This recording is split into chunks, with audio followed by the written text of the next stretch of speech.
Most people think they're bad at learning, but the truth is simpler. They're just tired. Tired of trying hard and seeing little progress. Tired of forgetting what they learned yesterday. Tired of feeling slow while others seem to move fast. You've felt this. You start learning something new with excitement. Then confusion appears. Then frustration. Then doubt. And eventually, you stop. But what if learning was never supposed to feel like this? What if the problem isn't your ability, but the way you were taught? In some cultures, learning was never rushed. It was slow, quiet, patient. And because of that, it lasted. So here's the question to hold on to. What if learning faster doesn't mean pushing harder, but learning differently? Most people believe the problem is effort. They think, if I just try harder, I'll get it. So they push themselves. They wake up earlier. They stay up later. They watch more videos, read more books, take more notes. At first, this feels productive, but slowly, something strange happens. The more they try, the heavier everything feels. The mind becomes noisy, focus disappears, and instead of feeling closer to understanding, they feel further away. This is where frustration begins. Not loud frustration, quiet frustration. The kind that makes you sigh and close the book. The kind that makes you scroll instead of study. The kind that whispers, "I'll do it tomorrow." But tomorrow becomes next week. Next week becomes never. What people don't realize is that learning doesn't break because of difficulty. It breaks because of pressure. Modern learning treats the brain like a machine. Input more, process faster, produce results. But the brain is not a machine. It is a living system. It needs rest, it needs repetition, it needs space. When you overload it, it doesn't grow, it protects itself. That protection feels like boredom, it feels like distraction, it feels like avoidance. But it's not laziness, it's survival. Another hidden problem is comparison. We live in a world where progress is always visible. Someone online learns faster. Someone else understands sooner. Someone already looks confident doing what you just started. So you compare. And comparison quietly poisons learning. Because when you compare your beginning to someone else's middle, you don't feel inspired, you feel defective, you start to rush, you skip basics, you jump ahead, you pretend to understand things you don't, and this creates fragile knowledge. It looks good from the outside, but it collapses under pressure. Then there's another layer, one people rarely talk about. Learning attacks the ego. Every mistake feels personal. Every slow moment feels like proof. Proof that you're not smart enough. Proof that you started too late. Proof that others are better. So instead of saying, "I don't understand this yet," people say, "I'm bad at this." This is where learning becomes emotional, not just mental. And when learning becomes emotional, quitting feels like relief, because quitting protects the ego. It saves you from feeling small. It saves you from feeling confused. It saves you from feeling exposed. So people quit quietly. They don't announce it. They don't admit it. They just stop showing up. But here's the truth. Most systems ignore. Struggle is not a sign of failure. Struggle is the entrance to understanding. Confusion is where learning actually happens. But we've been trained to fear confusion. In school, confusion meant you were behind. Mistakes meant lower grades. Slowness meant weakness. So we learned to hide it. We learned to nod instead of ask, to move on instead of repeat, to memorize instead of understand. And this habit follows us into adulthood. We avoid being beginners. We avoid looking slow. We avoid looking wrong. But mastery requires all three. Think about how real skill is built. Not through constant success, but through small corrections. Not through confidence, but through attention. Not through speed, but through repetition. Yet repetition is treated like punishment. If you need to repeat something, you think you failed. But repetition is how the brain wires itself. Every time you repeat, connections strengthen. Every time you revisit, clarity deepens. Skipping repetition feels efficient, but it steals depth. Another misunderstood problem is motivation. People wait to feel motivated to learn. But motivation is unreliable. It depends on mood, energy, and confidence. Japanese learning traditions never relied on motivation. They relied on routine. You show up whether you feel like it or not. You do the work whether it feels exciting or boring, not in a harsh way, in a calm, respectful way, because consistency outperforms intensity every time. The modern world celebrates intensity. Burn bright, go all in, push yourself, but intensity burns out, consistency builds. And here's the deepest problem of all. People confuse learning fast with learning well. They chase speed, but speed without foundation creates anxiety. You move quickly, but you don't feel stable. You know things, but you don't trust yourself. So even when you've learned a lot, you feel insecure. That insecurity makes you rush even more. And the cycle continues. This is why so many people feel stuck. Not because they lack ability, not because they lack intelligence, but because the way they learned fights against how the mind works. The descent into the problem is not about failure. It's about misunderstanding. Once you see this, something shifts. You stop blaming yourself. You stop forcing progress. You stop rushing understanding. And that's where the door opens. Because when pressure fades, learning can finally begin. In the next part, we step out of the problem. We look at an older way of learning, one that removes pressure instead of adding it. A way built on patience, structure, and meaning. A way that turns learning from a struggle into a path. And once you see it, you can't unsee it. Once you understand the problem, something important happens. You stop blaming yourself. You realize the struggle was never about intelligence, talent, or discipline. It was about using the wrong frame. And this is where the ancient teaching comes in. Not as motivation, not as inspiration, but as a different way of seeing learning itself. In traditional Japanese culture, learning was not treated as something you consume. It was treated as something you become. You didn't learn to get results fast. You learned to shape your character. And because of that, speed came naturally, without force. At the center of this way of thinking are three quiet principles. They don't shout. They don't promise miracles. But they work because they respect how humans actually grow. The first principle is Kaizen. Kaizen means small improvement, done continuously, not someday, not when you feel ready. Today, Kaizen rejects the idea that change must be dramatic. It says growth happens in tiny steps that feel almost too easy to matter. This is why it's powerful. Most people fail because their goals are too heavy. They expect too much from themselves too soon. Kaizen removes that weight. Instead of asking, how fast can I learn this? You ask, what is the smallest step I can take today? 5 minutes, 1 page, 1 concept. No pressure to finish, no pressure to master, just progress. And here's the hidden magic. Small steps don't trigger fear. The brain doesn't resist them. It doesn't feel threatened. So you show up again tomorrow and the next day. And without realizing it, momentum builds. Not emotional momentum, structural momentum. Kaizen teaches patience without passivity, action without burnout. The second principle is Shu-Ha-Ri.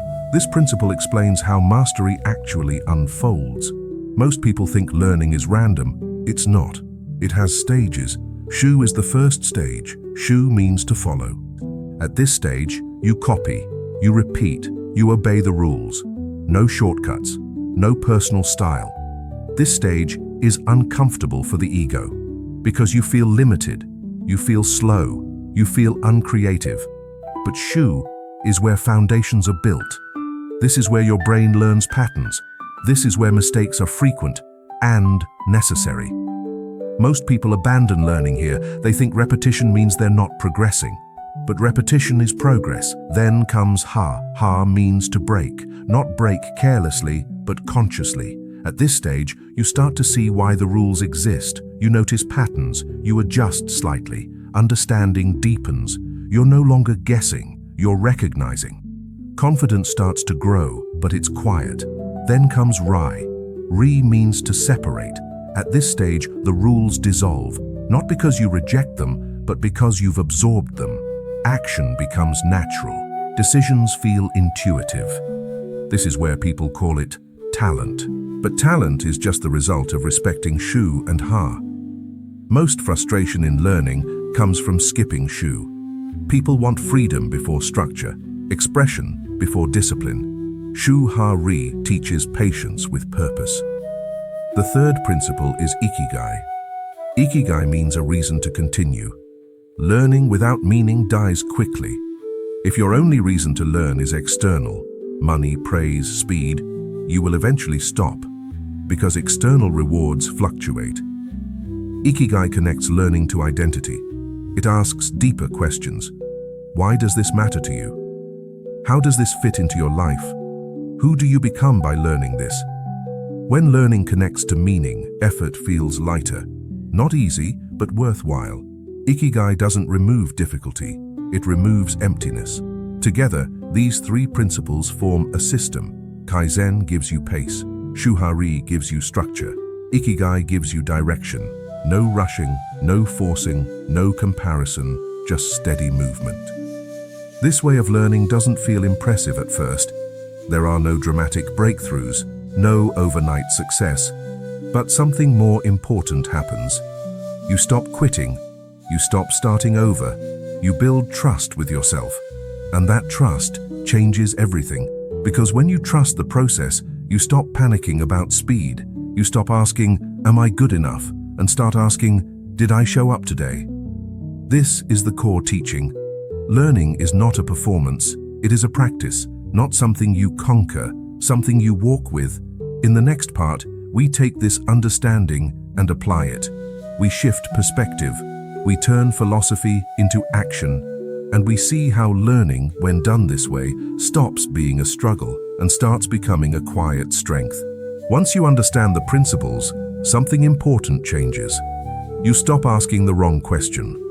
Most people ask, how can I learn this faster? But that question creates pressure before learning even begins. The better question is quieter. How can I learn this in a way that I won't quit? That is the reframe. Speed is not the enemy. Burnout is. Confusion is not the enemy. Ego is. When you reframe learning this way, everything slows down, but progress speeds up. Because now, learning works with your mind instead of against it. Let's make this real, not theory, not philosophy, daily life. The first shift is how you measure progress. Most people measure progress emotionally. They ask, do I feel smart today? Do I feel confident? Do I feel ahead? That's unstable. Some days you'll feel great. Some days you'll feel lost. If progress depends on feelings, consistency disappears. The Japanese approach measures progress structurally. Did you show up? Did you do the small task? Did you repeat what mattered? That's it. No judgment, no drama. A bad session still counts if you showed up. This removes pressure. The second shift is how you treat slowness. Slowness feels uncomfortable because we associate it with failure. But slowness is where details appear. When you slow down, you notice mistakes early. You catch weak understanding. You fix foundations before they crack. Fast learning feels good early. Slow learning feels good later. And later is where mastery lives. The third shift is how you handle mistakes. Instead of asking, why can't I get this right? You ask, what is this mistake trying to teach me? Mistakes stop being proof of weakness. They become feedback. This keeps learning emotional light. Not easy, but safe. Now let's apply the three principles together.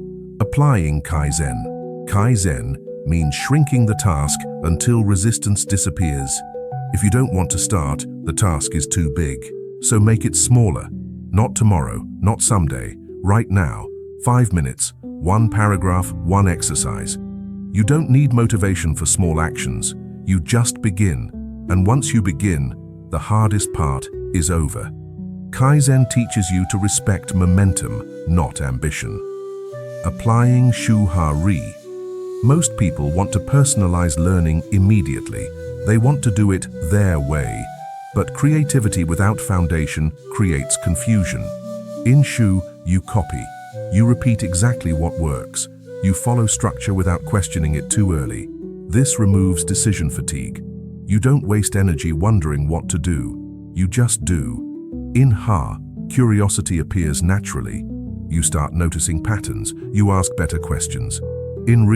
Effort feels lighter, but you don't rush these stages. You trust them. Applying Ikigai. This is the most important application.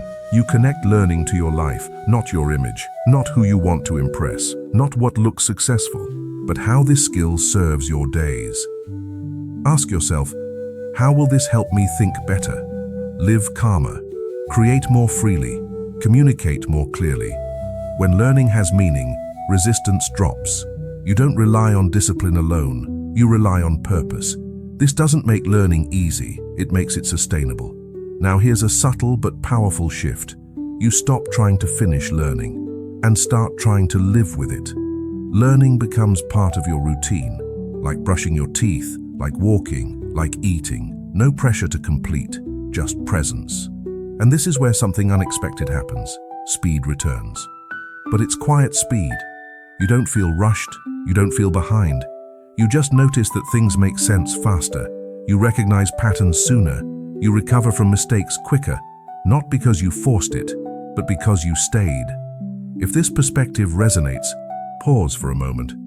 Think about what you're learning right now. Ask yourself honestly, am I rushing this? Am I skipping foundations?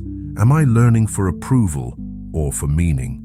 You don't need to answer perfectly, just notice. Because awareness alone changes behavior.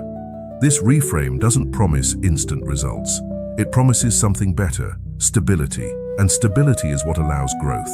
In the final part, we'll bring everything together. We'll look at who you become when learning stops being a struggle and starts being a practice. And we'll close with something you can carry with you long after this video ends.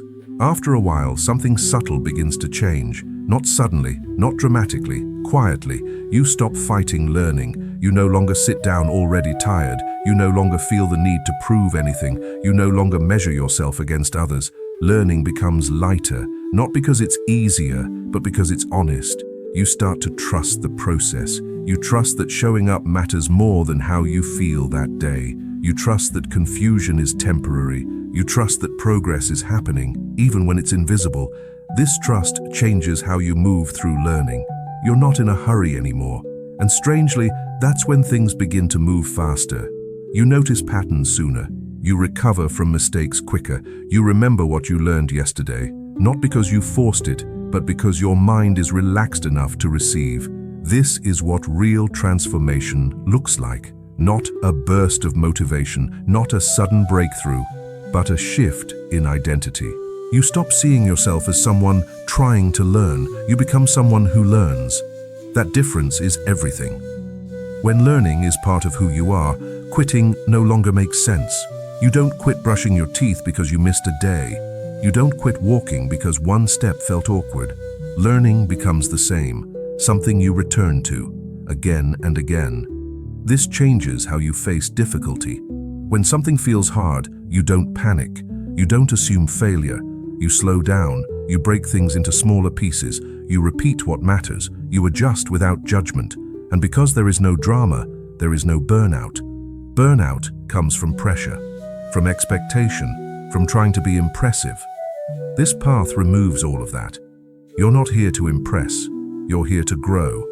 Over time, confidence appears. Not loud confidence, not showy confidence, quiet confidence. The kind that doesn't need validation.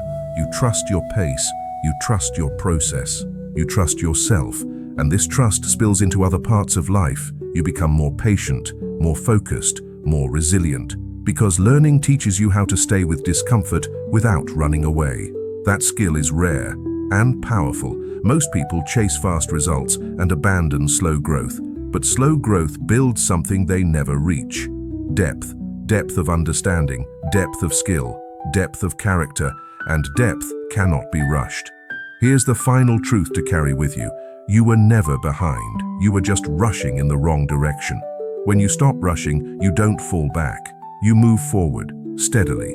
So here's the invitation. Not a challenge, not a demand. An invitation. Choose one thing you care about learning. Just one. Commit to it in the smallest way possible. 5 minutes, 1 page, 1 repetition. No pressure to feel good, No pressure to see results. Just show up. Tomorrow, do it again, and the next day.